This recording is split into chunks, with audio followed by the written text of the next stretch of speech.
It is cordial to my heart to see you all.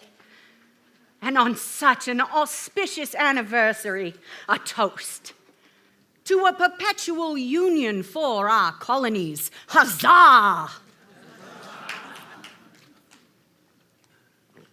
As I thought today of all the 4th of July, since that one in 1776, I recalled a letter that John had sent me from Philadelphia that summer.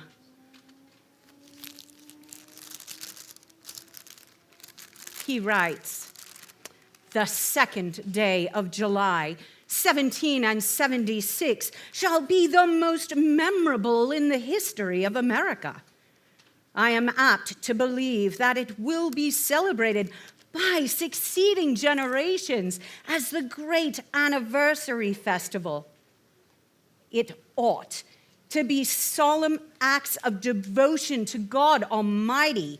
It ought to be solemnized with pomp and parade and shows and games and sports and guns, bells, bonfires, and illuminations from one end of the continent to the other, from this time forward forevermore."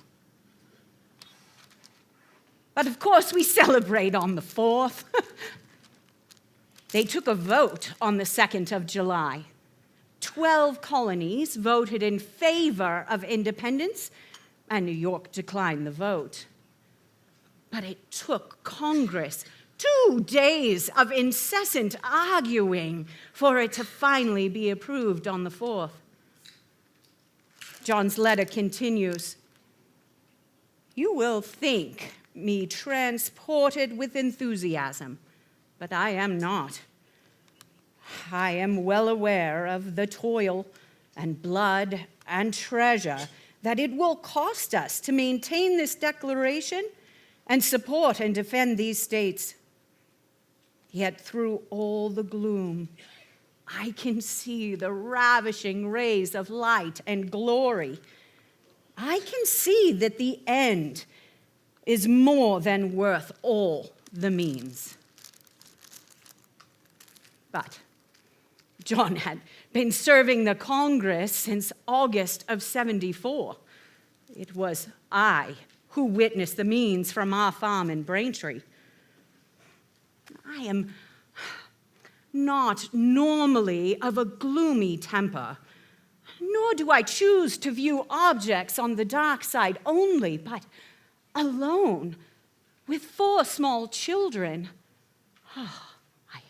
I flinched at every whistle, and I didn't dare express half my anxieties. I was accustomed to John being gone. He, as a lawyer, tried cases all over New England. We'd been married only 3 months when he left to serve the Superior Court in Boston that January. Had I not letters from him frequently, I would have found his absence intolerable. My favorite. Oh, my dear girl, I thank heaven that a fortnight will restore you to me after so long a separation. My soul and body have both been thrown into disorder by your absence, and a month or 2 more would make me the most insufferable cynic. I see nothing but faults, follies, frailties, and defects in anybody lately.